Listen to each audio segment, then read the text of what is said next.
Había en el siglo XVII un hombre que decidió mirar donde nadie se atrevía a mirar, preguntarse lo que nadie se atrevía a preguntar, decir lo que nadie se atrevía a decir. Y su nombre todavía se pronuncia como una maldición en algunas habitaciones oscuras donde el dogma resiste su última batalla contra la razón. Baruch Spinoza nació en Ámsterdam en 1632, hijo de judíos portugueses que habían huido de la Inquisición, portadores de una memoria sangrante de persecución y trauma. Pero lo que ellos no sabían era que ese niño que mecían en sus brazos sería expulsado de su propia comunidad antes de cumplir 24 años, no por traición, sino por algo mucho más terrible a los ojos de los guardianes de la ortodoxia, por decir la verdad. ¿Por qué la humanidad teme tanto a la verdad?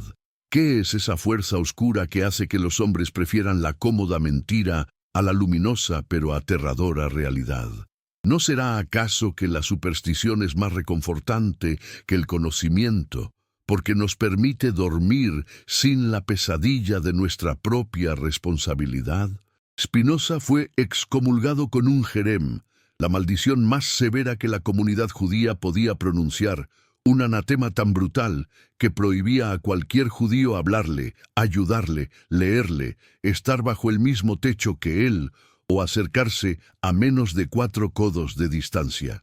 Fue borrado como si nunca hubiera existido, convertido en un fantasma entre los vivos, y todo por haber osado sugerir que Dios no era un rey caprichoso sentado en un trono celestial distribuyendo favores y castigos según su humor divino, sino algo infinitamente más grande, más hermoso y más terrible. La sustancia misma del universo, inseparable de la naturaleza, inmanente en cada átomo de la existencia. ¿Qué significa que un dogma se derrumbe ante la razón? ¿Qué ocurre en el alma humana cuando las certezas que sostenían su mundo entero comienzan a desmoronarse como castillos de arena ante la marea del pensamiento crítico? Spinoza vio lo que otros no querían ver. Que la religión organizada, en sus diversas manifestaciones, había dejado de ser un camino hacia la verdad para convertirse en un instrumento de control, una herramienta de poder político que utilizaba el miedo como su arma más efectiva. Los sacerdotes, los rabinos, los imanes, todos ellos custodios de diferentes tradiciones, pero cómplices de la misma estrategia fundamental: aterrorizar a las masas con cuentos de castigos eternos y recompensas celestiales para mantenerlas dóciles, obedientes, incapaces de cuestionar la autoridad que se autoproclamaba intermediaria entre lo humano y lo divino. ¿No es acaso la superstición el opio más antiguo de la humanidad, más poderoso que cualquier droga porque se administra desde la infancia, cuando la mente es todavía arcilla blanda, lista para ser moldeada según los intereses de quienes controlan el relato? El filósofo holandés observó con claridad meridiana cómo la ignorancia y el miedo se alimentaban mutuamente en un círculo vicioso. La ignorancia producía miedo ante lo desconocido, y el miedo impedía el conocimiento que podría disipar esa ignorancia.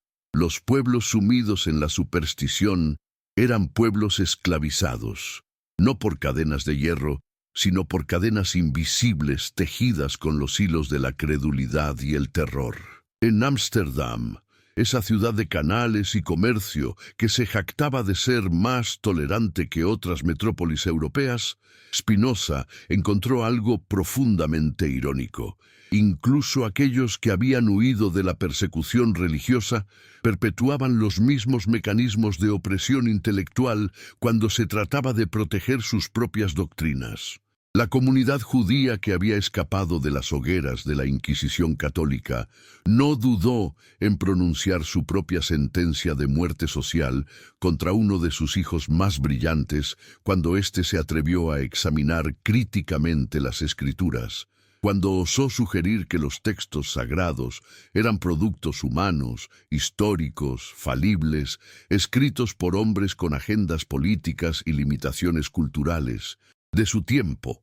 ¿Por qué aquellos que han sufrido la intolerancia se convierten tan frecuentemente en intolerantes cuando alcanzan una posición de poder?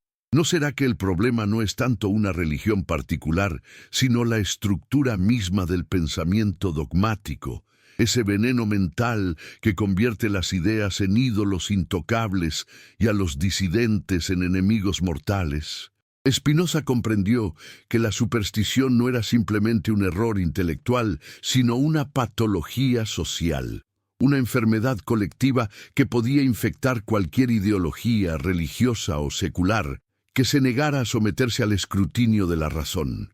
Escribiendo en su modesto taller, donde pulía lentes para ganarse la vida, ese filósofo solitario elaboró una de las críticas más devastadoras del pensamiento supersticioso que la humanidad haya conocido.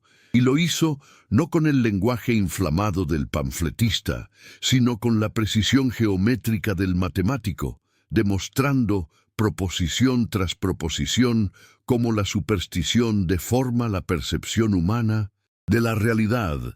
Y en este preciso momento, hermano, hermana, donde quiera que estés leyendo estas palabras, ¿no sientes acaso que algo en tu interior resuena con esta antigua batalla entre el miedo y la comprensión? Escribe en los comentarios desde qué país y ciudad nos miras, qué hora marca el reloj en tu rincón del mundo, mientras estas ideas atraviesan el tiempo y el espacio para encontrarte. Y si estas reflexiones tocan algo verdadero en tu corazón, comparte este mensaje con un amigo cercano, con alguien que ames, porque las bendiciones que buscamos para nuestra familia no vienen del cielo, sino de la verde. Haz que nos atrevemos a enfrentar juntos. La filosofía de Spinoza no era un ejercicio académico destinado a acumular polvo en bibliotecas, sino un llamado urgente a la liberación mental, una invitación a romper las cadenas invisibles que nos mantienen prisioneros de nuestros propios miedos. ¿Cuántas generaciones han vivido y muerto sin atreverse a cuestionar las creencias que les fueron implantadas en la niñez? ¿Cuántos millones de seres humanos han sacrificado su capacidad de pensar libremente en el altar de una fe impuesta que nunca eligieron voluntariamente, sino que absorbieron por osmosis cultural antes de tener la madurez para evaluarla críticamente? El concepto central que Spinoza desarrolló en su Ética, esa obra maestra filosófica escrita more geométrico, al modo geométrico, era tan radical que todavía hoy, casi 400 años después, la mayoría de las personas encuentran difícil aceptarlo completamente. Deus sive natura, Dios, o sea, la naturaleza, la identificación absoluta de lo divino con la totalidad del ser, la negación de cualquier dualismo que separe al creador de la creación. Para el pensamiento supersticioso, esta identificación era blasfemia pura porque eliminaba la posibilidad de un Dios personal que escucha oraciones, que interviene milagrosamente en los asuntos humanos, que premia a los fieles y castiga a los incrédulos. Pero para Spinoza era precisamente ese Dios antropomórfico, ese Dios hecho a imagen y semejanza de los reyes humanos, el que constituía la suprema superstición, la proyección más narcisista de la humanidad, la ilusión más peligrosa porque convertía al infinito en algo finito, a lo eterno en algo temporal, a lo necesario en algo contingente. ¿No es acaso la mayor arrogancia imaginar que el universo entero fue creado para nuestro beneficio, que las estrellas giran para iluminar nuestras noches, que las leyes de la naturaleza pueden ser suspendidas para satisfacer nuestros caprichos expresados en forma de plegarias? El filósofo de Ámsterdam señalaba que esta cosmovisión antropocéntrica no era sólo filosóficamente errónea, sino moralmente perniciosa, porque generaba un mundo dividido entre los favoritos de Dios y los condenados, entre los elegidos y los rechazados, sembrando las semillas del odio sectario que había ensangrentado Europa durante siglos de guerras religiosas. La superstición, argumentaba Spinoza, nace de la combinación letal de ignorancia causal y esperanza vana. Cuando los seres humanos no comprenden las verdaderas causas de los fenómenos naturales, cuando carecen del conocimiento que les permitiría entender por qué ocurren las cosas, llenan ese vacío explicativo con fantasías antropomórficas, atribuyendo intenciones humanas a procesos impersonales. La cosecha falla no por razones meteorológicas o agrícolas, sino porque los dioses están enojados. La plaga devasta la ciudad no por vectores epidemiológicos, sino como castigo divino por pecados colectivos. La victoria militar no se debe a superioridad táctica o numérica, sino al favor celestial concedido al bando más piadoso.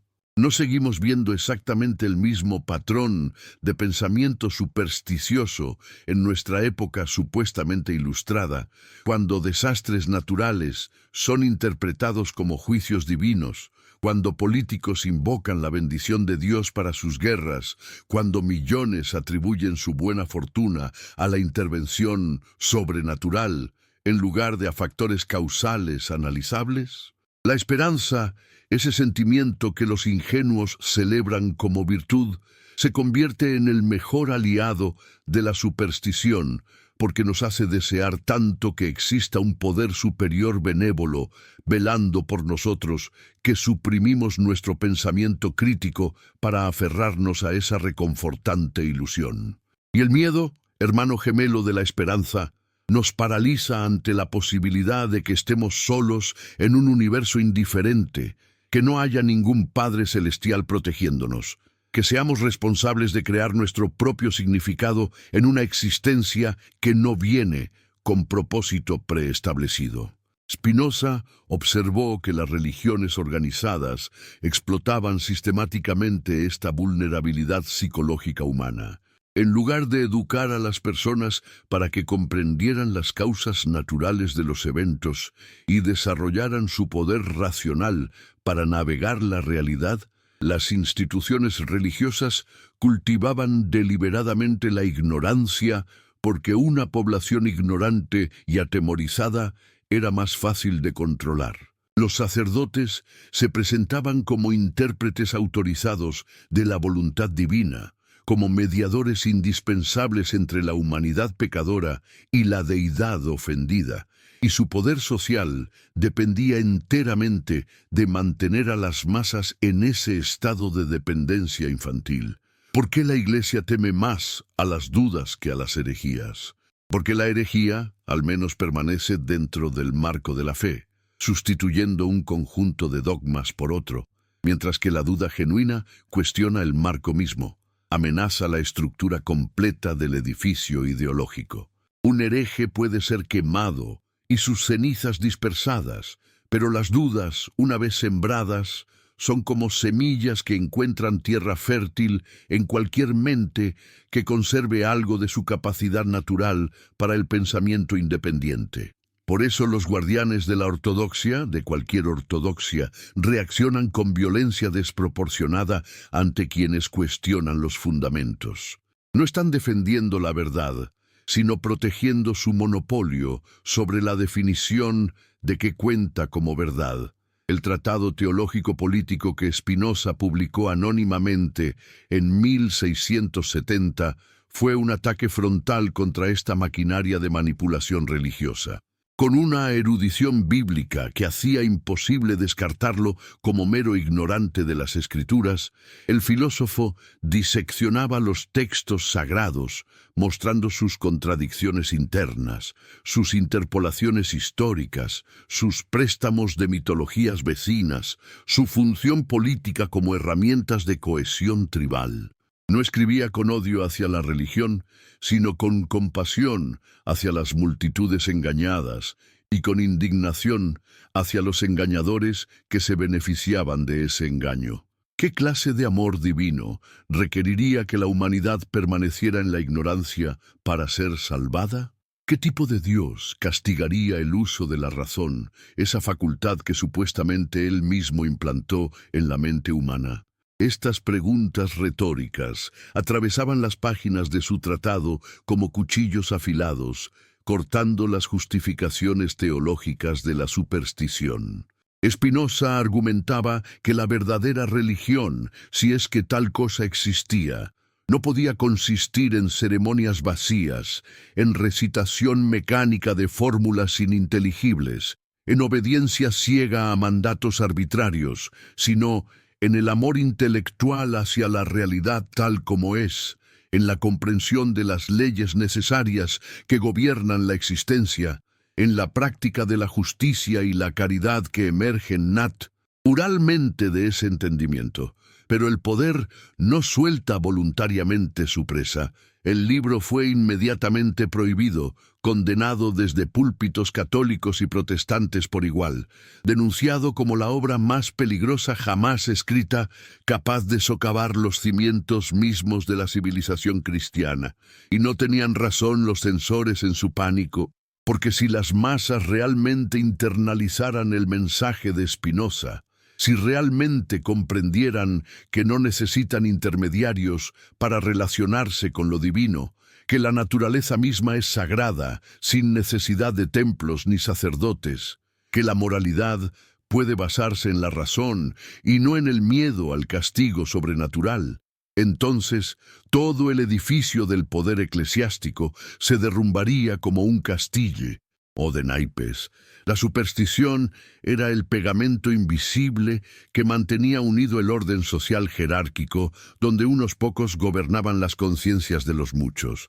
Romper ese hechizo significaba liberar una energía social impredecible, potencialmente revolucionaria, y por eso Spinoza fue considerado más peligroso que cualquier ejército invasor. Sus libros circulaban clandestinamente, leídos en secreto por quienes anhelaban respirar el aire puro del pensamiento libre, mientras su nombre se convertía en sinónimo de ateísmo, aunque él nunca negó a Dios, sino que propuso una concepción radicalmente diferente de lo divino. Lo que Spinoza entendió con una claridad que todavía nos cuesta apreciar plenamente es que la superstición no es un fenómeno marginal, una peculiaridad de los pueblos primitivos o los individuos ignorantes, sino una tendencia permanente de la psicología humana que requiere vigilancia constante para ser contenida. Incluso las personas educadas, incluso aquellas que se consideran racionales y escépticas, albergan islas de pensamiento supersticioso en sus mentes, compartimentos donde las reglas normales de la evidencia y el razonamiento son suspendidas en favor de creencias reconfortantes. ¿Cuántos científicos brillantes en sus laboratorios se arrodillan en las iglesias los domingos sin ver la contradicción? ¿Cuántos políticos que toman decisiones basadas en datos estadísticos invocan la providencia divina en sus discursos? ¿Cuántos filósofos que enseñan lógica formal mantienen lealtades tribales a identidades religiosas que nunca examinaron críticamente? Esta esquizofrenia cultural, esta capacidad humana para mantener simultáneamente creencias mutuamente incompatibles en diferentes esferas de la vida, es precisamente lo que la superstición explota. Nos permite sentirnos modernos e ilustrados, mientras permanecemos encadenados a modos de pensamiento que pertenecen a la infancia de nuestra especie. El filósofo de Ámsterdam sabía que estaba luchando contra fuerzas más poderosas que cualquier argumento racional pudiera vencer fácilmente. La superstición tiene raíces profundas en la estructura emocional humana, en nuestra necesidad de significado, en nuestro terror existencial ante la muerte, en nuestro anhelo de justicia cósmica que compense las injusticias de este mundo. No basta con demostrar que las creencias supersticiosas son falsas. Es necesario ofrecer algo que satisfaga esas necesidades psicológicas profundas de una manera más saludable y verdadera. Por eso, la ética de Spinoza no era meramente destructiva, sino constructiva. Después de desmantelar las ilusiones religiosas tradicionales, Proponía una espiritualidad alternativa basada en el conocimiento, una beatitud que emerge de comprender nuestra conexión necesaria con la totalidad del ser, una salvación que no requiere fe ciega, sino visión clara. ¿No será que la verdadera fe comienza cuando las certezas se quiebran, cuando tenemos el coraje de soltar las muletas psicológicas que nos han sostenido y aprendemos a caminar erguidos en un universo que no nos debe ninguna explicación tranquilizadora?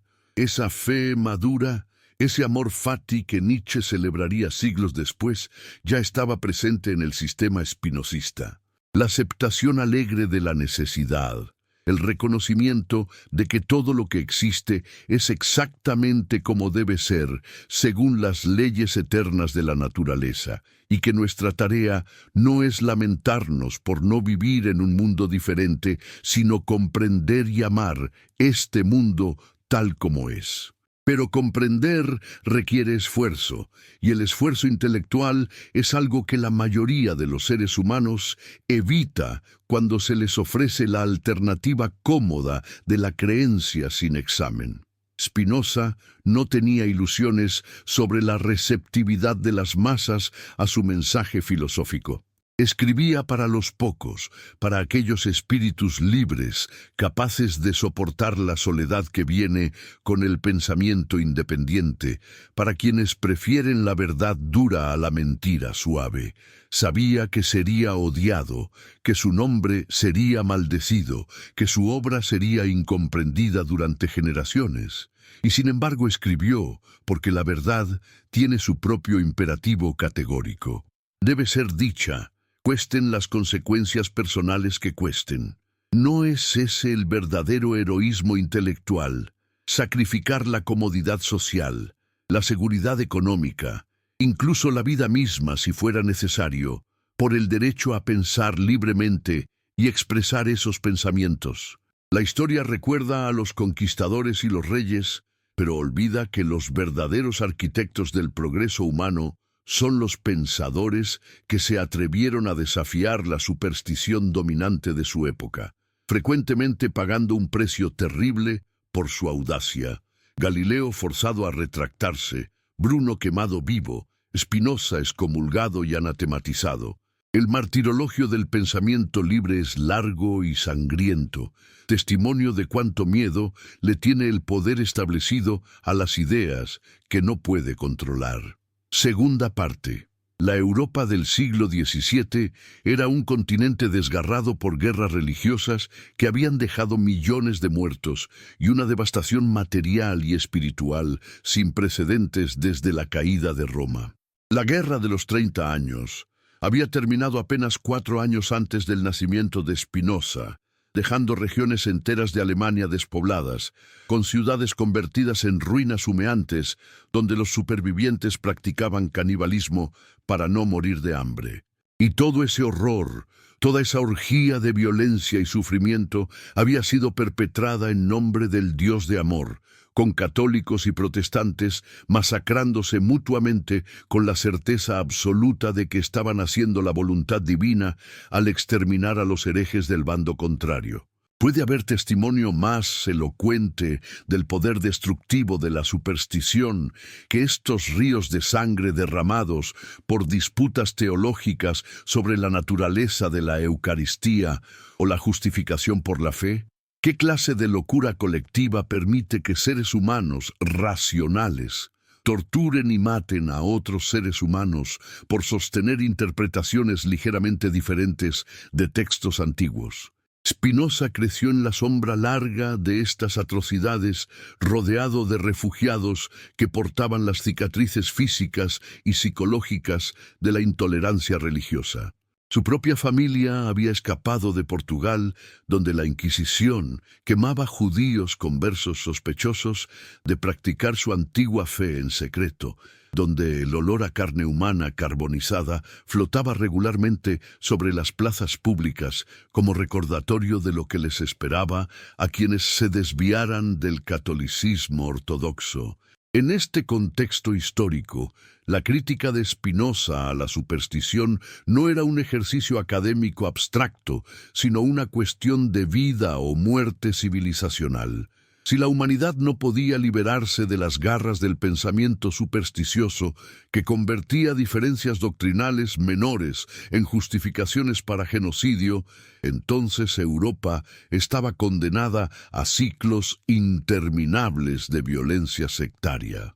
El filósofo veía con meridiana claridad que el problema fundamental no era cuál religión era la verdadera, porque todas ellas compartían la misma estructura supersticiosa básica: la afirmación de poseer revelaciones exclusivas, la división del mundo entre creyentes e infieles, la demanda de obediencia ciega a autoridades que se autoproclamaban portavoces de lo divino. Católicos y protestantes, judíos y musulmanes, podían matarse unos a otros durante siglos sin acercarse jamás a la verdad, porque todos partían de la misma premisa falsa: que Dios era una persona magnificada, un legislador cósmico que había comunicado sus mandatos a profetas particulares en momentos históricos específicos, y que la salvación dependía de aceptar el conjunto correcto de proposiciones teológicas. ¿No es profundamente irónico que religiones que predicaban el amor al prójimo generaran más odio que cualquier otra fuerza en la historia humana? ¿No revela esto algo fundamental sobre la naturaleza de la superstición, sobre cómo inevitablemente deforma nuestras relaciones con los demás al dividirnos en facciones enfrentadas definidas por lealtades tribales a sistemas de creencias incompatibles? Spinoza propuso algo radicalmente diferente: una aproximación naturalista a la religión que la sometiera al mismo tipo de análisis causal que aplicamos a cualquier otro fenómeno social. ¿De dónde vienen las religiones? ¿Cómo surgen, se desarrollan, mutan, se fragmentan? ¿Qué funciones sociales y psicológicas cumplen? Estas preguntas, que hoy nos parecen obvias gracias a siglos de estudio antropológico y sociológico de la religión, eran prácticamente heréticas en el siglo XVII, cuando se asumía universalmente que las religiones eran revelaciones sobrenaturales cuyo origen trascendía cualquier explicación humana. El filósofo judío excomulgado examinó las escrituras hebreas con las herramientas del análisis histórico crítico, identificando diferentes estratos textuales, reconociendo interpolaciones posteriores, detectando inconsistencias narrativas, comparando motivos míticos con culturas vecinas. Su conclusión era inevitable, aunque escandalosa. La Biblia era una colección de documentos humanos, escritos por múltiples autores a lo largo de siglos, reflejando las circunstancias políticas y culturales de sus épocas de composición, y conteniendo errores, contradicciones y elementos míticos tomados de las religiones circundantes. Esto no significaba necesariamente que no hubiera nada de valor en las escrituras, pero sí que debían ser leídas críticamente, interpretadas alegóricamente donde fuera apropiado, y nunca tratadas como palabra literal e infalible de Dios. Esta aproximación crítica a los textos sagrados era dinamita intelectual pura. Si la Biblia era falible, si contenía errores y contradicciones, entonces toda la estructura del argumento teológico, construido sobre la premisa de su inerrancia, se derrumbaba como un castillo de naipes.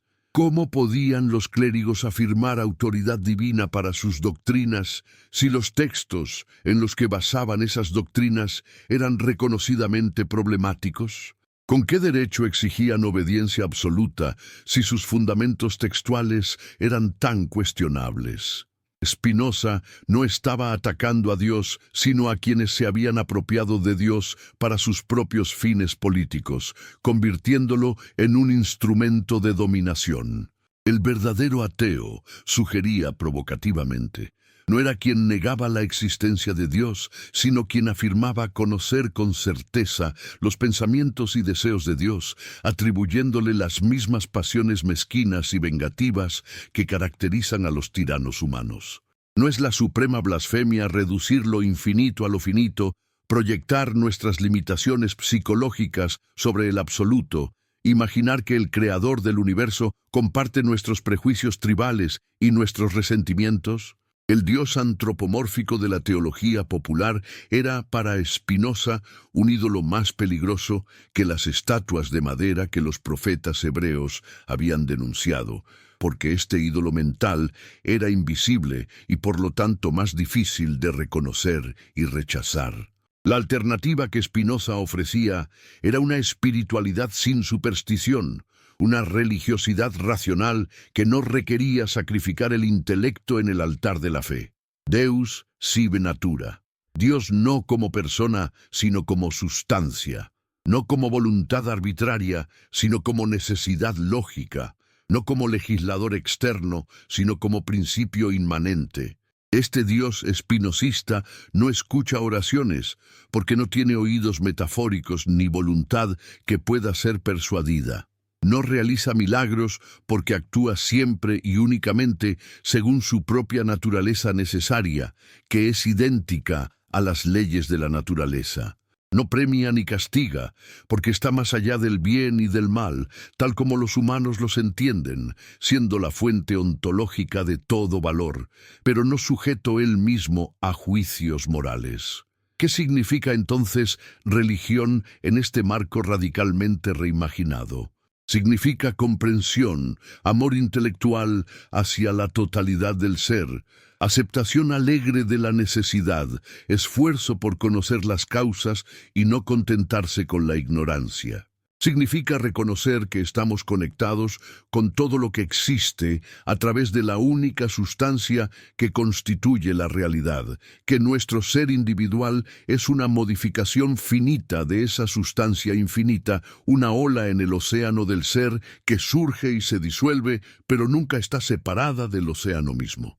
Esta era una espiritualidad que podía satisfacer el anhelo humano de trascendencia sin requerir ninguna creencia sobrenatural, que ofrecía consuelo sin engaño, que prometía salvación entendida no como inmortalidad personal en un paraíso celestial, sino como la experiencia de eternidad en el presente, cuando comprendemos nuestra participación en la sustancia eterna.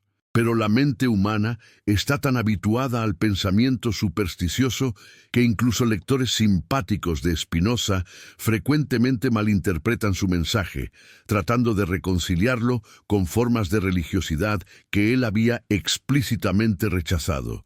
Quieren un Spinoza más seguro, más convencional, que no amenace demasiado sus confortables creencias. ¿No es esto mismo una forma de superstición, esta necesidad de domesticar las ideas radicales, de limar sus aristas más afiladas, de interpretar de manera que no nos perturben demasiado? El verdadero Spinoza era implacable en su consistencia lógica, llevando sus premisas hasta sus conclusiones últimas, sin importar cuán perturbadoras fueran para la sensibilidad religiosa convencional.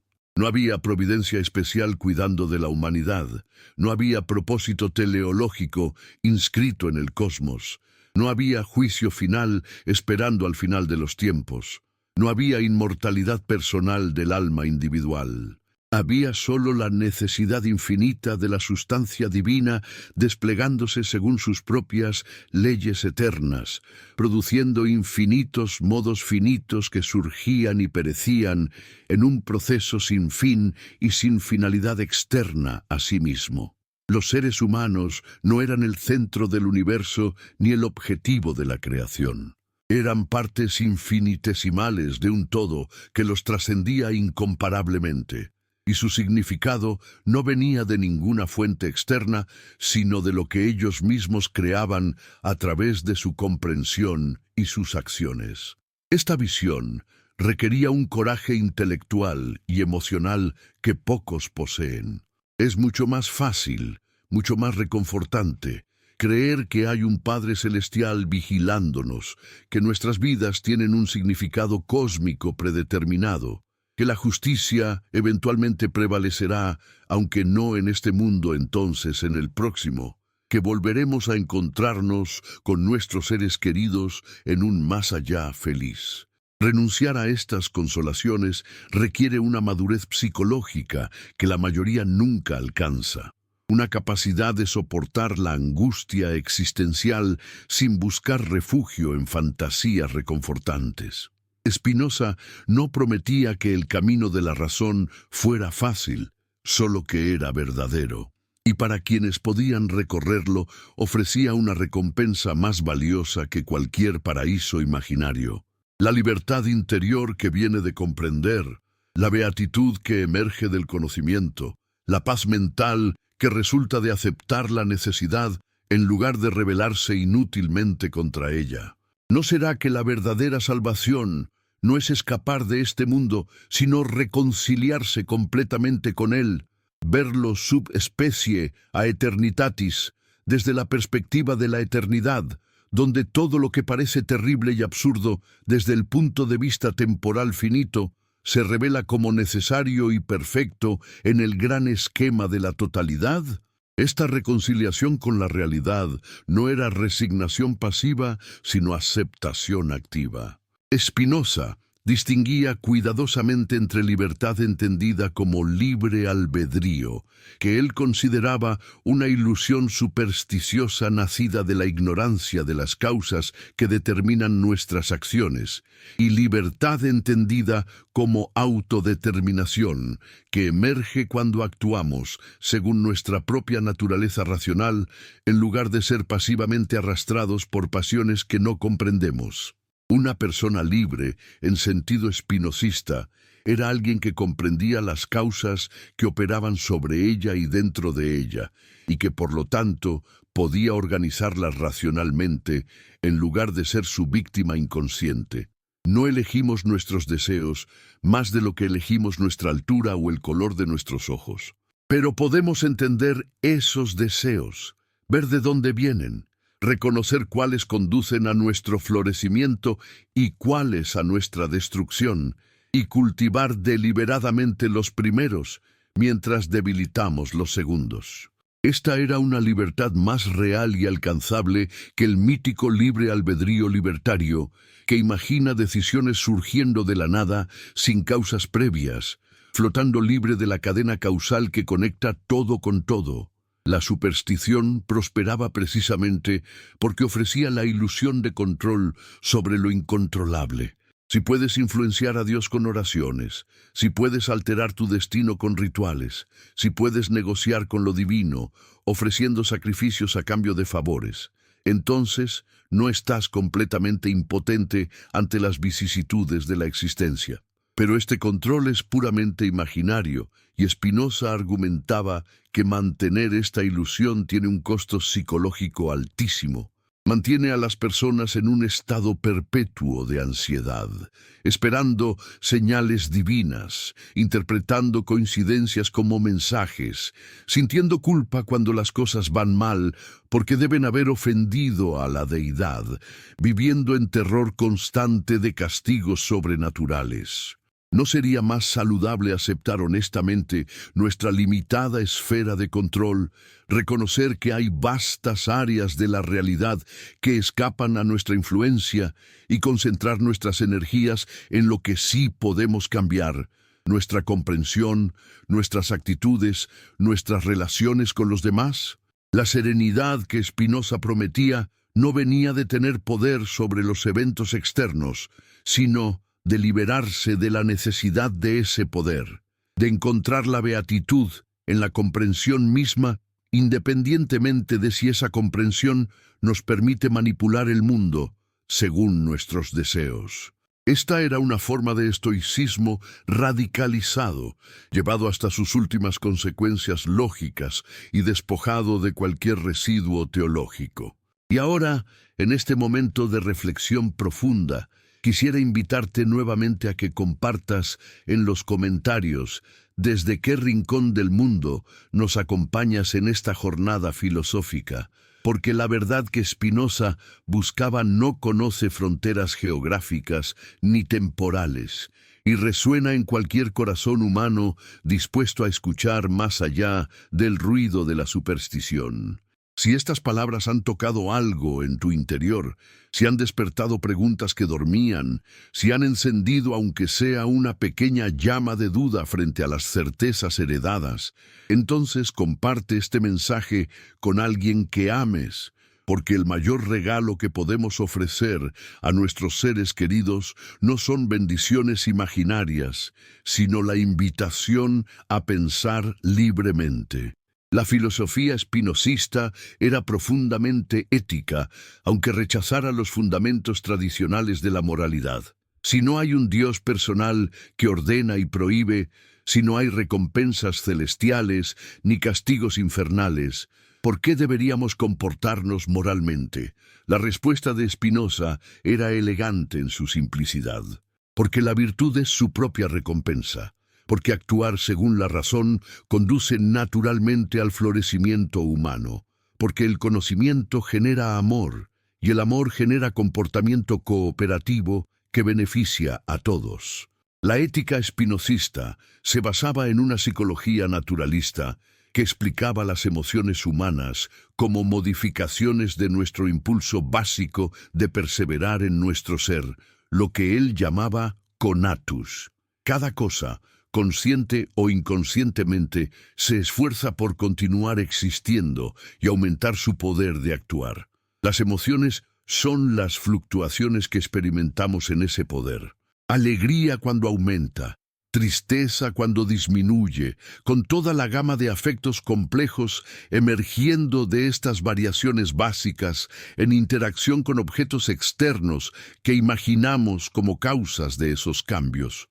Ahora bien, algunas emociones aumentan genuinamente nuestro poder de actuar, mientras que otras lo disminuyen aunque momentáneamente parezcan placenteras.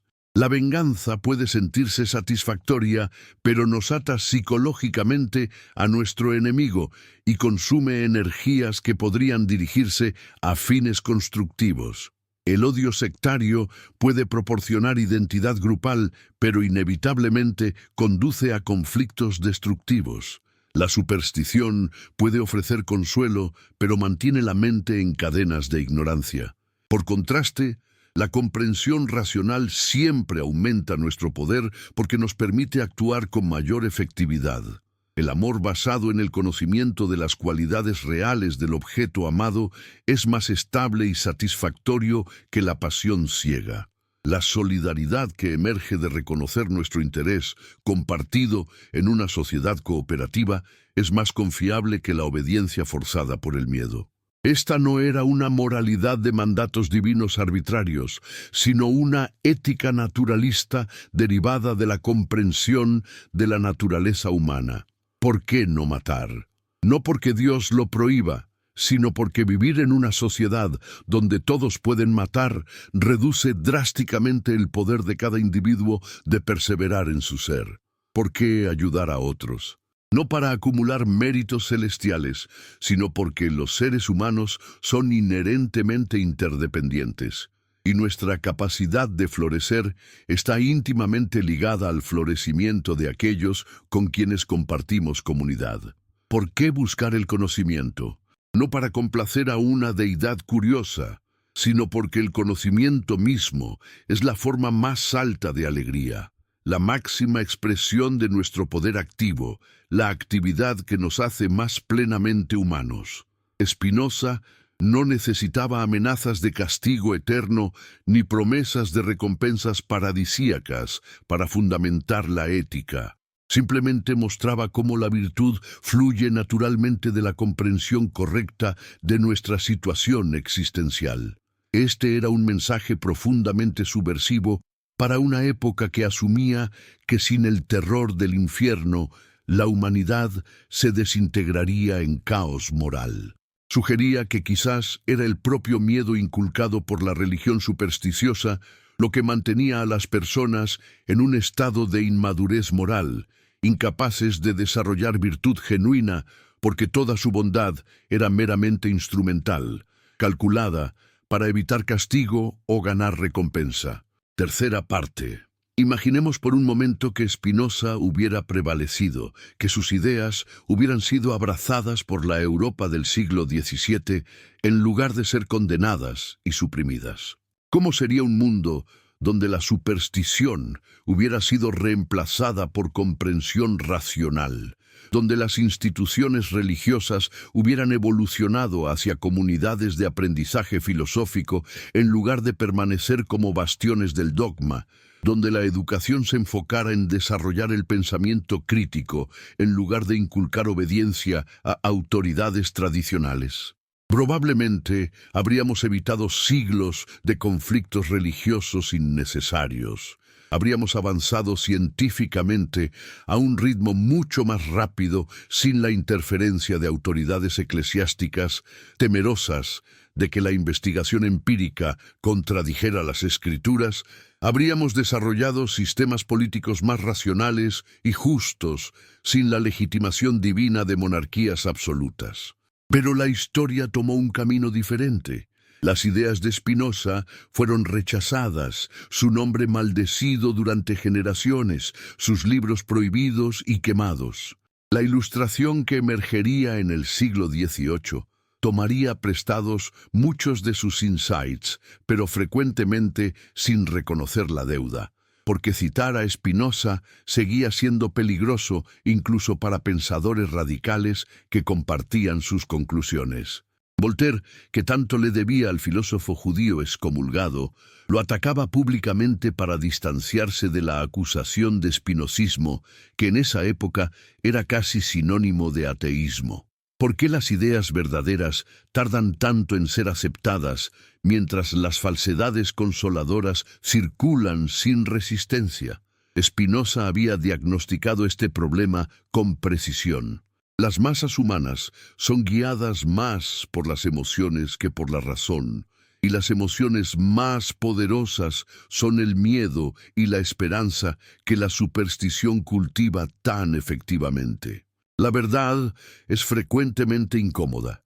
Exige que renunciemos a ilusiones queridas, que aceptemos nuestra pequeñez en un universo indiferente, que asumamos responsabilidad por nuestras vidas sin poder culpar o agradecer a deidades imaginarias.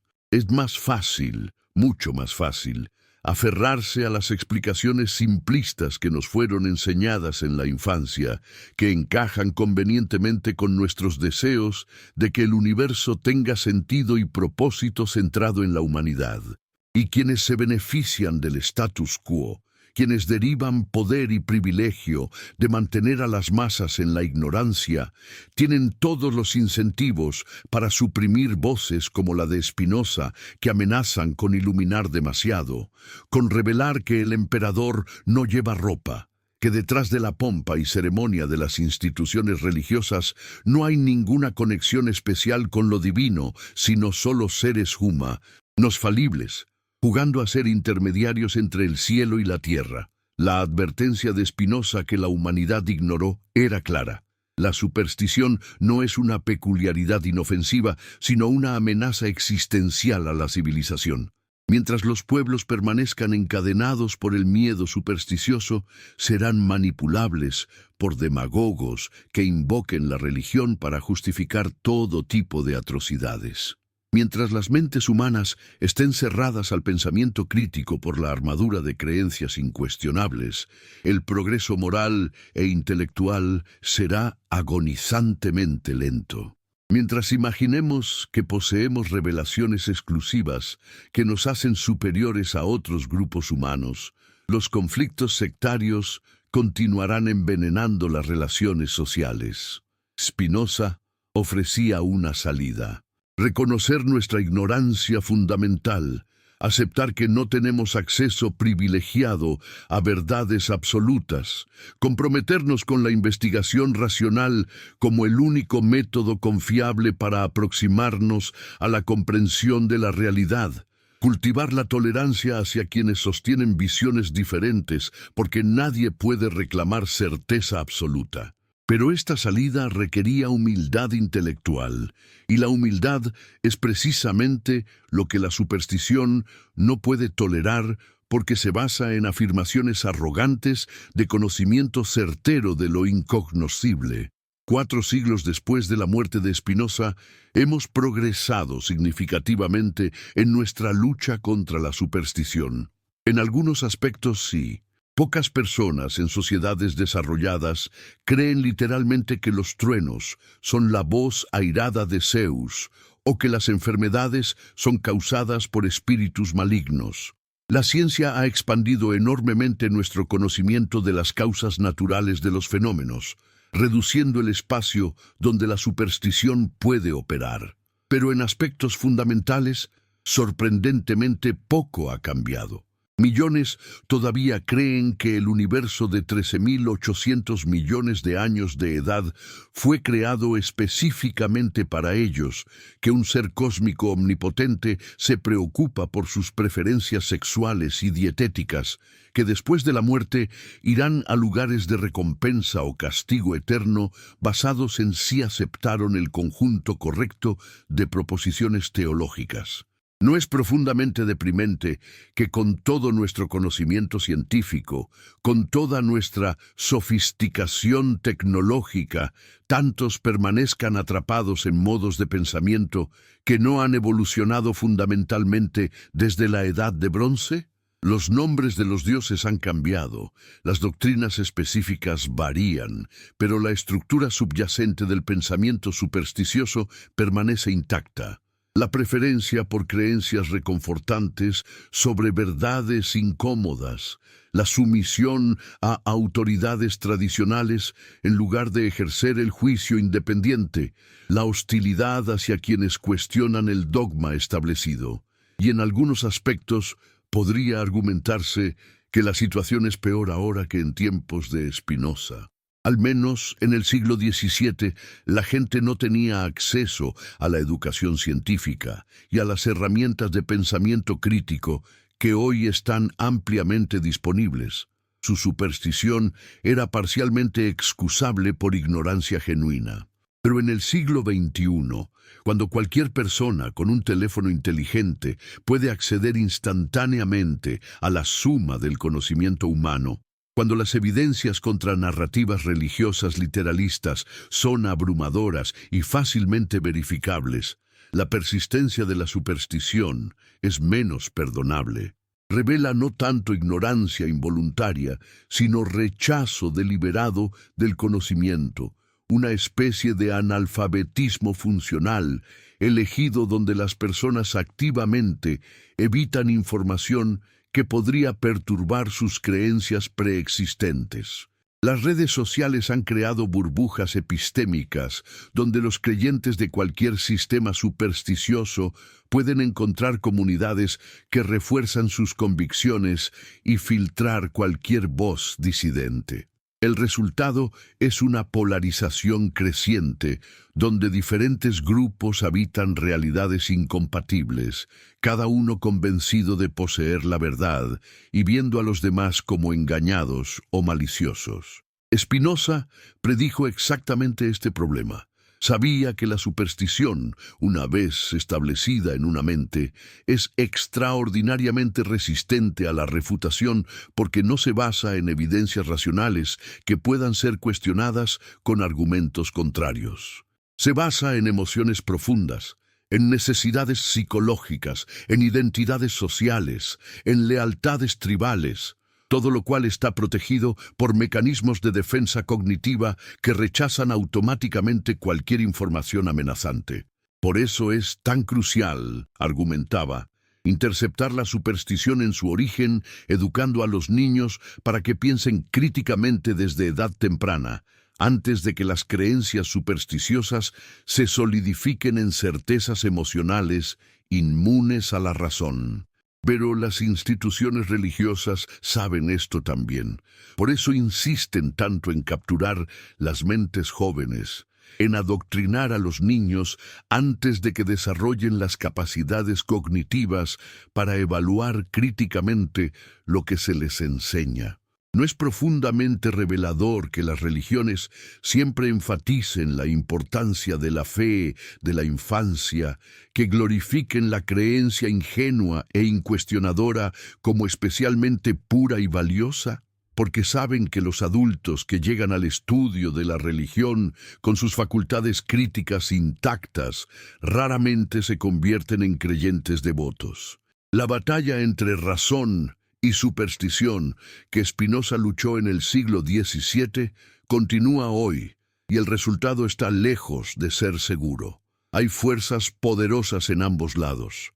Del lado de la razón está la efectividad pragmática del método científico, la prosperidad material que las sociedades racionales tienden a generar, el atractivo intrínseco de la comprensión genuina sobre la ignorancia. Del lado de la superstición está el consuelo psicológico que ofrece, la cohesión social que puede proporcionar, los intereses de instituciones inmensamente ricas y políticamente influyentes dedicadas a su perpetuación.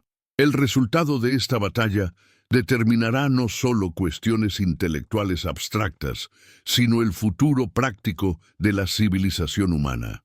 Porque los grandes desafíos que enfrentamos como especie, desde el cambio climático hasta la proliferación nuclear, desde las pandemias hasta la inteligencia artificial, requieren respuestas racionales basadas en comprensión científica de la realidad.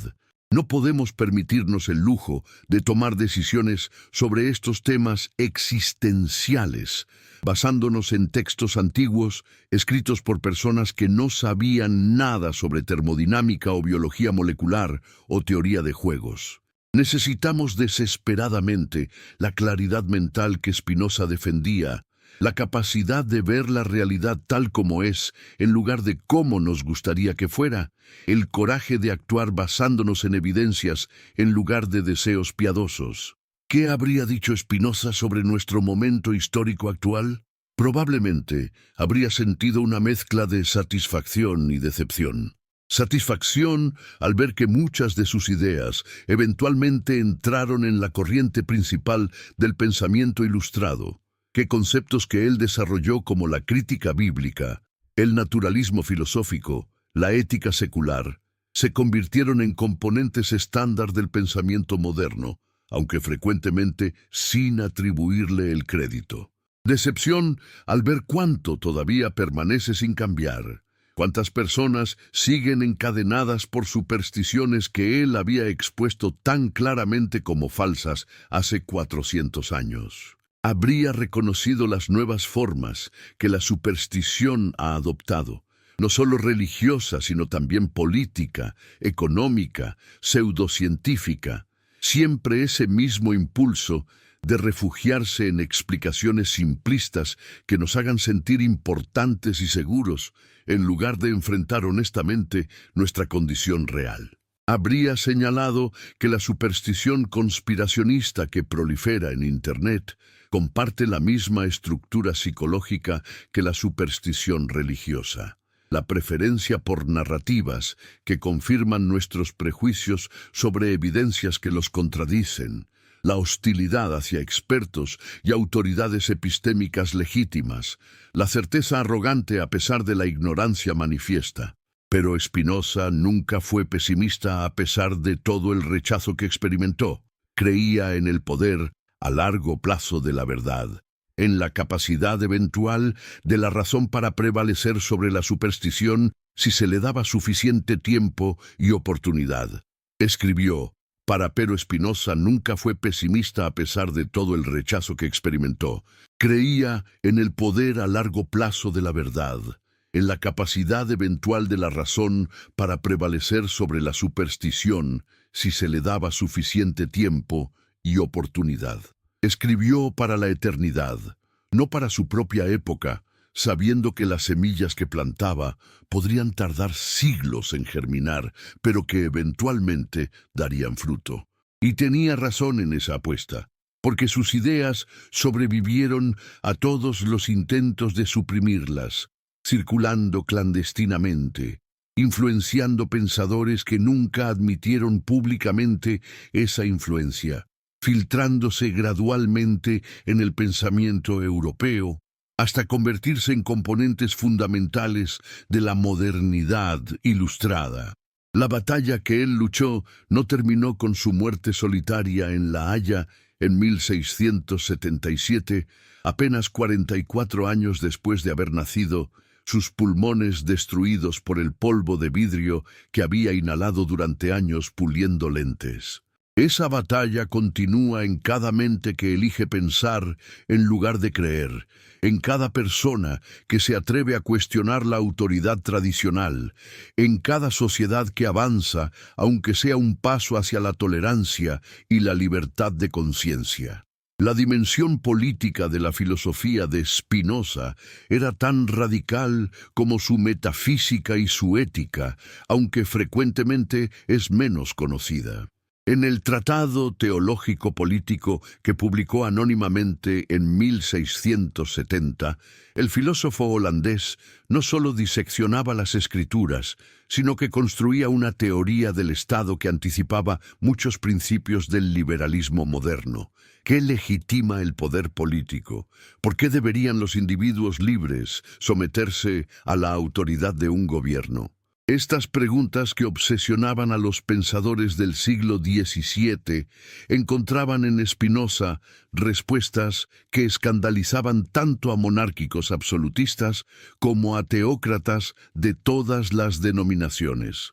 El poder del Estado, argumentaba, no viene de Dios, ni de ninguna fuente trascendente, sino de la potencia colectiva de la multitud que lo constituye.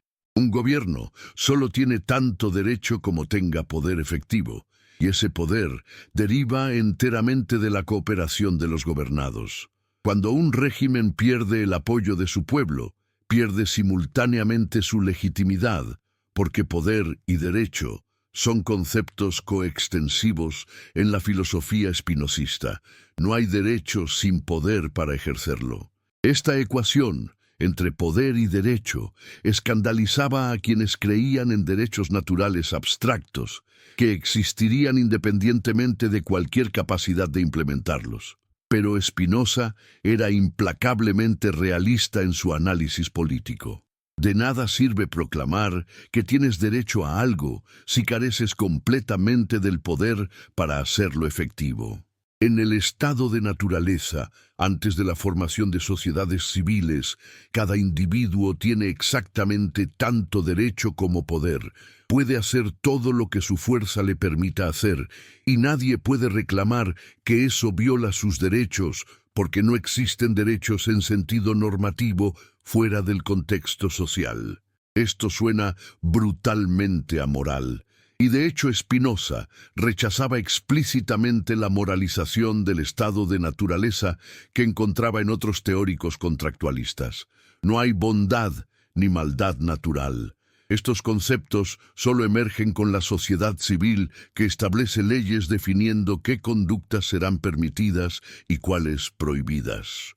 No es precisamente esta claridad despiadada lo que nos permite entender realmente la política en lugar de envolverla en brumas de retórica moralizante que oscurecen las verdaderas dinámicas de poder. La formación del Estado, según Spinoza, no procedía por ningún contrato mítico donde individuos racionales calculaban fríamente las ventajas de renunciar a su libertad natural a cambio de seguridad. Esta era la fantasía de Hobbes y luego de Locke, una ficción útil quizás, pero fundamentalmente irreal. Los seres humanos reales, impulsados más por pasiones que por razón, formaban comunidades políticas no por decisión racional, sino por necesidad vital, descubriendo instintivamente que la cooperación aumentaba el poder de todos y que la vida solitaria era imposiblemente precaria. La multitud, actuando como si fuera guiada por una sola mente, aunque en realidad movida por pasiones convergentes, generaba colectivamente un poder inmensamente superior al de cualquier individuo aislado. Este poder colectivo constituía la soberanía del Estado, y mientras el Estado mantuviera ese poder, su autoridad era legítima. Pero, y esto era crucial, El Estado existía para servir a la multitud que lo constituía, no al revés. El fin del Estado no era la gloria de los gobernantes ni la implementación de algún plan divino revelado, sino la preservación y el florecimiento de los ciudadanos, específicamente su capacidad de vivir según la razón en paz y libertad. Esta última formulación era revolucionaria porque implicaba que el Estado tenía límites inherentes a su autoridad legítima. Podía regular conductas externas, podía hacer cumplir leyes que mantuvieran el orden público, podía castigar acciones que amenazaran la paz social, pero no podía, no debía, no tenía derecho a intentar controlar el pensamiento y las creencias de los ciudadanos. ¿Por qué? No por algún principio moral abstracto sobre derechos humanos inalienables, sino por una razón completamente pragmática, porque es imposible. El poder del Estado se extiende solo hasta donde alcanza su capacidad efectiva de coerción y es completamente impotente ante la facultad subjetiva de juzgar. Puedes forzar a alguien a decir que cree algo, puedes torturarlo hasta que pronuncie las palabras que quieres escuchar, pero no puedes hacer que realmente crea, no puedes alterar sus convicciones internas mediante violencia externa. Y si intentas hacerlo, lo único que logras es generar hipocresía generalizada, donde todos mienten sobre sus verdaderas creencias, mientras secretamente albergan resentimiento contra el poder opresor. Por eso Spinoza defendía con pasión la libertad de pensamiento y expresión, no como un ideal abstracto, sino como necesidad práctica para la estabilidad del Estado. Un gobierno que intenta suprimir la libre expresión de ideas está socavando su propio poder. Primero, porque está desperdiciando energía en una batalla que no puede ganar, tratando de controlar lo incontrolable. Segundo, porque está transformando a sus ciudadanos más talentosos e independientes en enemigos, forzándolos a elegir entre la hipocresía degradante o la resistencia peligrosa. Tercero, porque está bloqueando el flujo de información que necesita para gobernar efectivamente, rodeándose de aduladores que solo le dicen lo que quiere escuchar en lugar de la verdad que necesita conocer. No vemos exactamente este patrón en todos los regímenes autoritarios que intentan controlar totalmente la información. Se vuelven progresivamente más desconectados de la realidad, tomando decisiones basadas en datos falsos o incompletos, hasta que eventualmente cometen errores fatales que causan su colapso. La libertad de expresión, argumentaba Spinoza, no es una amenaza al Estado, sino su mejor garantía de supervivencia, porque permite la corrección de errores, la adaptación a circunstancias cambiantes, la innovación que mantiene a la sociedad vital. La religión ocupaba un lugar particular en este esquema político. Spinoza reconocía que para la gran mayoría de las personas que no podían vivir según la razón pura, alguna forma de religión era probablemente necesaria como guía moral y fuente de cohesión social, pero insistía en dos puntos cruciales. Primero, que la religión debía estar completamente subordinada al poder civil, que ninguna autoridad eclesiástica podía reclamar jurisdicción independiente sobre los ciudadanos, que los sacerdotes debían ser servidores del Estado y no un poder rival dentro del Estado. La historia europea había demostrado abundantemente los horrores que resultaban cuando las autoridades religiosas competían con las civiles por el control social, generando conflictos interminables que desgarraban las sociedades. Segundo, que la religión verdaderamente útil se reducía a unos pocos preceptos éticos simples: justicia y caridad, amor al prójimo, comportamiento decente. Todo lo demás, todas las complejas elaboraciones teológicas sobre la naturaleza de Dios, la Trinidad, la predestinación, los sacramentos, eran irrelevantes para la vida moral y deberían ser tratadas como opiniones privadas que cada quien podía sostener o rechazar según su conciencia. ¿No es esto exactamente lo que las sociedades liberales modernas eventualmente adoptarían, siglos después de que Spinoza lo propusiera? La separación de Iglesia y Estado, la libertad religiosa entendida como derecho a creer o no creer según la conciencia individual, la tolerancia de múltiples confesiones coexistiendo pacíficamente porque ninguna puede reclamar autoridad política exclusiva. Pero en el siglo XVII estas ideas eran tan radicales que incluso pronunciarlas públicamente podía costar la vida. Spinoza las defendía no porque fuera antirreligioso en principio, sino porque había visto demasiada sangre derramada en nombre de Dios, demasiado sufrimiento causado por la intolerancia religiosa, demasiada manipulación de las masas crédulas por clérigos inescrupulosos. Quería una religión que sirviera genuinamente a la humanidad, en lugar de esclavizarla, que promoviera la paz, en lugar de justificar la violencia, que fomentara la virtud práctica, en lugar de obsesionarse con especulaciones metafísicas inútiles. El contraste que Spinoza trazaba entre la religión auténtica y la superstición institucionalizada era devastador. La religión auténtica, argumentaba, consistía esencialmente en justicia y caridad, en tratar a los demás con decencia y compasión, y esto podía ser enseñado de manera simple a través de narrativas y ejemplos accesibles a cualquier mente. No requería teologías complejas, ni ceremonias elaboradas, ni jerarquías sacerdotales. Un campesino analfabeto que practicaba la bondad era más religioso en sentido verdadero que un teólogo erudito lleno de conocimientos doctrinales, pero carente de compasión humana. No era revelador que Jesús mismo, según los evangelios que los cristianos afirmaban reverenciar, había enseñado exactamente este mensaje de simplicidad moral contra la hipocresía de los fariseos que se preocupaban más por la pureza ritual que por la justicia.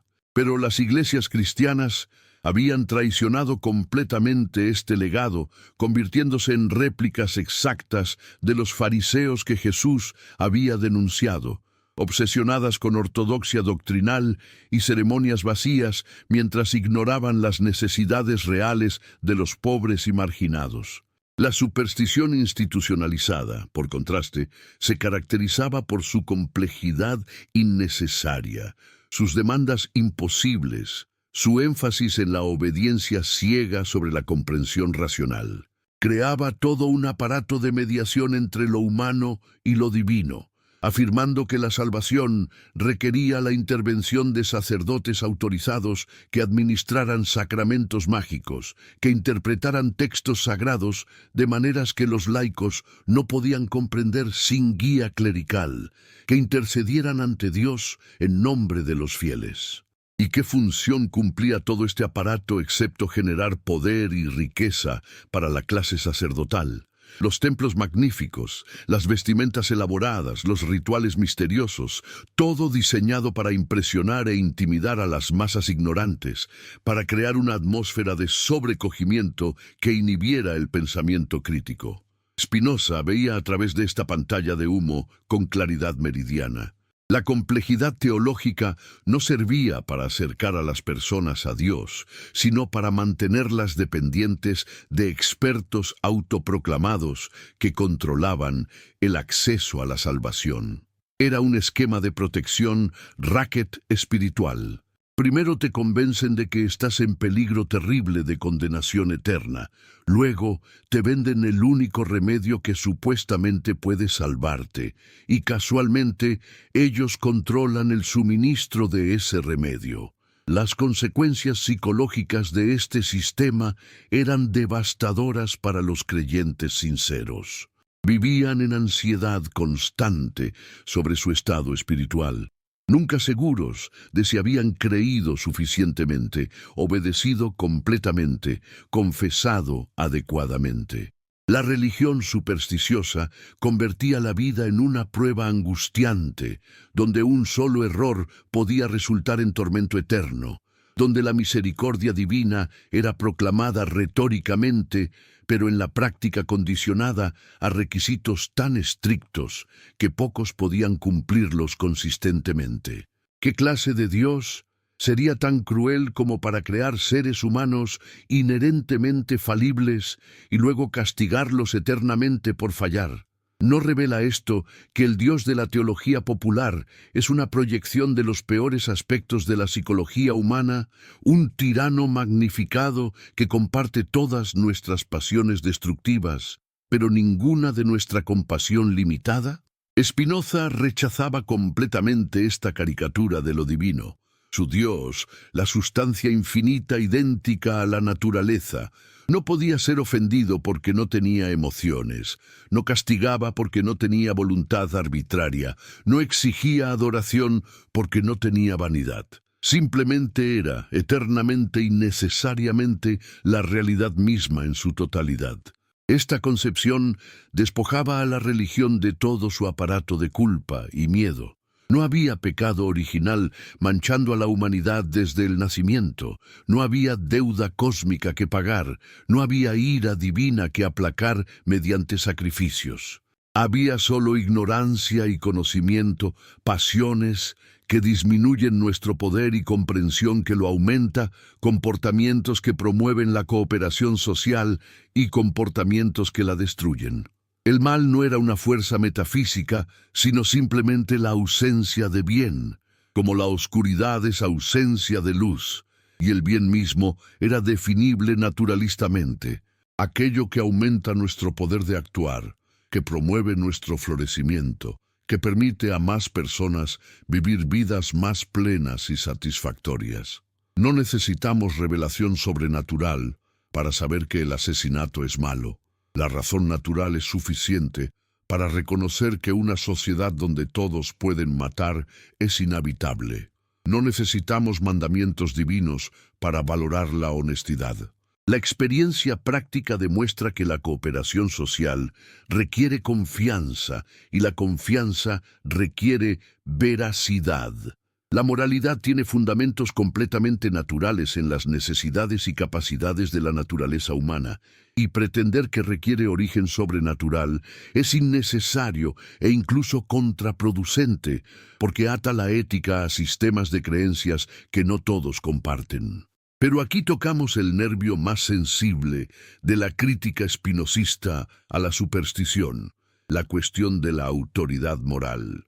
Si la moralidad no viene de Dios, si es producto de la razón humana, operando sobre las circunstancias naturales de la existencia social, entonces ninguna persona o institución puede reclamar autoridad absoluta sobre cuestiones morales citando revelación divina.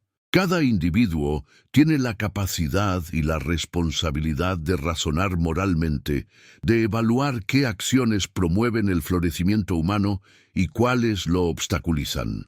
Esto era profundamente democratizador e igualmente aterrador para las autoridades establecidas. Democratizador porque elevaba a cada persona a la dignidad de agente moral autónomo, capaz de juzgar por sí misma. Aterrador porque eliminaba el fundamento sobre el cual reyes y sacerdotes habían basado sus pretensiones de obediencia incondicional. ¿Con qué autoridad podía un monarca exigir que sus súbditos murieran en guerras de conquista si no podía invocar mandato divino? ¿Con qué derecho podían los clérigos exigir diezmos y ofrendas si no podían amenazar con condenación eterna a quienes se negaran? Spinoza anticipaba la objeción obvia. Si la moralidad es cuestión de juicio humano falible en lugar de revelación divina infalible, ¿no conduciría esto al relativismo y el caos moral? Su respuesta era doble. Primero, que el supuesto orden moral basado en revelación era ilusorio porque diferentes religiones afirmaban revelaciones incompatibles, y dentro de cada religión diferentes intérpretes ofrecían lecturas contradictorias de los mismos textos sagrados, resultando en tanto desacuerdo y violencia como cualquier sistema puramente secular podría generar. Segundo, que la razón, aunque falible, era autocorrectiva de maneras que la revelación no podía ser. Si dos personas razonando llegan a conclusiones diferentes sobre una cuestión moral, pueden discutir sus argumentos, examinar las premisas, considerar las consecuencias y potencialmente converger hacia un entendimiento compartido. Pero si dos personas afirman haber recibido revelaciones incompatibles, no hay manera de resolver el desacuerdo excepto mediante la fuerza, porque cada una apela a una autoridad que por definición no puede ser cuestionada. No ha sido precisamente la revelación, no la razón, la fuente de los conflictos más intratables en la historia humana. El pensador de Ámsterdam comprendía que estaba proponiendo nada menos que una revolución completa en la autocomprensión humana. Durante milenios, los seres humanos se habían entendido a sí mismos como criaturas de Dios, existiendo para cumplir propósitos asignados por una voluntad superior, cuyo valor derivaba de su relación con lo divino. Spinoza proponía que nos viéramos como partes de la naturaleza, no separados de ella ni por encima de ella, sujetos a las mismas leyes causales que gobiernan todo lo demás, creando nuestro propio significado a través de nuestras acciones y comprensión. Esta era una visión tanto humilde como ennoblecedora. Humilde porque nos quitaba el estatus especial de favoritos de Dios, el centro del cosmos. Ennoblecedora porque nos liberaba para ser los arquitectos de nuestro propio destino, responsables de nosotros mismos sin poder delegar esa responsabilidad a autoridades divinas o humanas que afirmaran conocer la voluntad de Dios.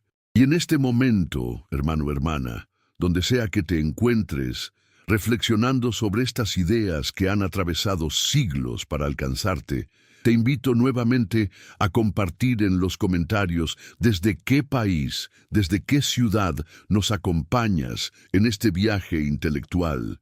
¿Qué hora marca tu reloj mientras estas palabras antiguas adquieren nueva vida en tu mente?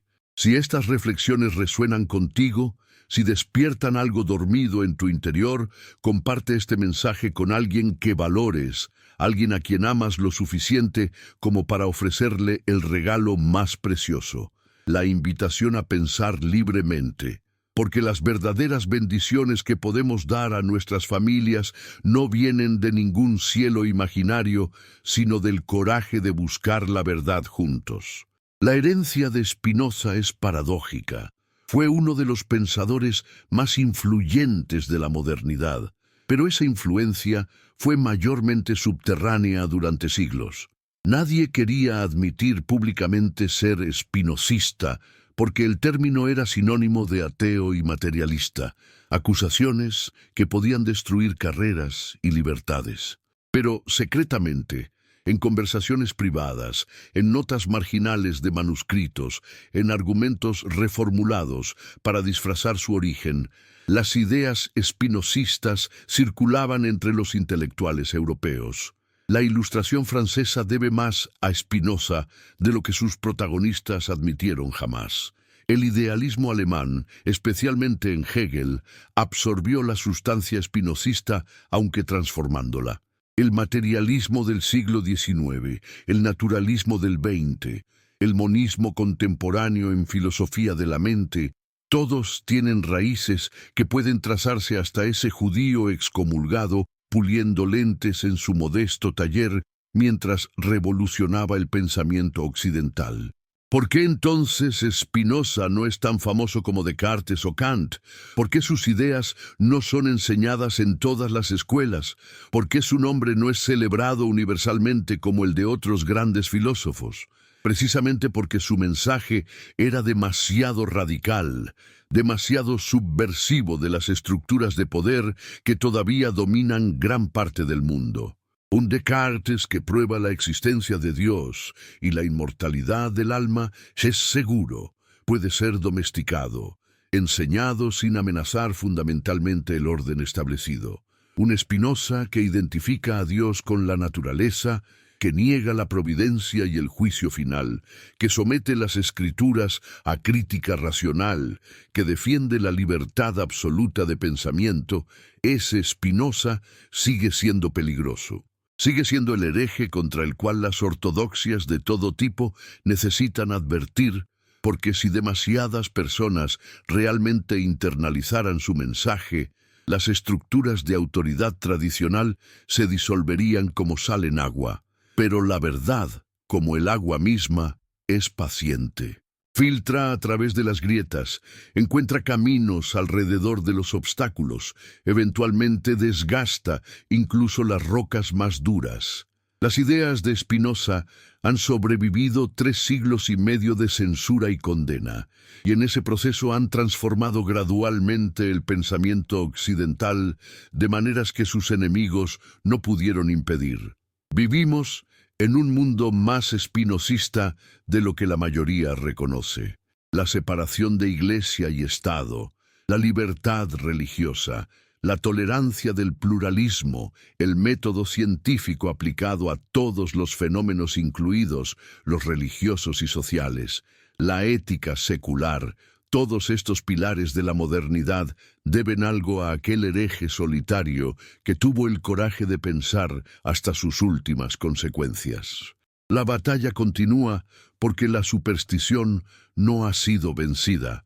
Probablemente nunca será completamente vencida, dado que brota de tendencias profundas de la psicología humana. Pero cada generación que elige la razón sobre el dogma, cada individuo que se libera de las cadenas del miedo supersticioso, es una victoria en esa guerra interminable. Y Spinoza, desde su tumba sin nombre, sonríe quizás sabiendo que las semillas que plantó siguen germinando, que la verdad que amó sigue difundiéndose, que la libertad que defendió sigue expandiéndose, lenta pero inexorablemente, contra todos los esfuerzos de quienes quisieran aprisionarla nuevamente.